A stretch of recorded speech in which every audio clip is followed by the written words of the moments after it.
বলে অজু করার সময় কথা বললে অজু ভেঙে যায়, আবার অনেকে বলে অজু করার পর হাঁটুর উপর কাপড় উঠে গেলে অজু ভেঙে যায়। কথা কি সঠিক কিনা? অজু ভঙ্গ হওয়া নিয়ে অনেক কুসংস্কার আমাদের মধ্যে আছে। যেমন মায়েরা সন্তানকে দুধ পান করালে অজু ভাঙে, বলে কি বলে না? অনেকে ভুল।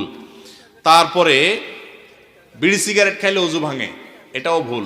বিড়ি সিগারেট খেলে অজু ভাঙবে না, ভাঙবে তাকওয়া।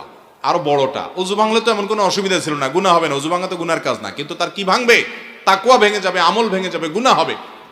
হাঁটুর উপরে কাপড় উঠলে অনেকে বলে অজু ভাঙবে না, এটাও ভুল। হাঁটুর উপর কাপড় যদি মানুষের সামনে উঠান আপনি ইচ্ছাকৃত, তাহলে তো সতর খুললেন, আপনি হারাম কাজ করলেন, আপনার তাকওয়া ভেঙে গেল, আমল ভেঙে গেল। অজু ভাঙবে না। অজু ভাঙলে তো এমন কোনো দোষ ছিল না। তেমনি ভাবে আপনার অনেকে মনে করে যে অজু করার পর কথা বললে অজু ভেঙে যায়। মহিলারা অজু করে আসার সময় অন্য কোনো পুরুষের নজরে পড়ে গেলে অজু ভেঙে যায়। যদিও নজরে যেন না পড়ে সেজন্য তিনি সাবধান থাকবেন, পুরুষও সাবধান থাকবেন।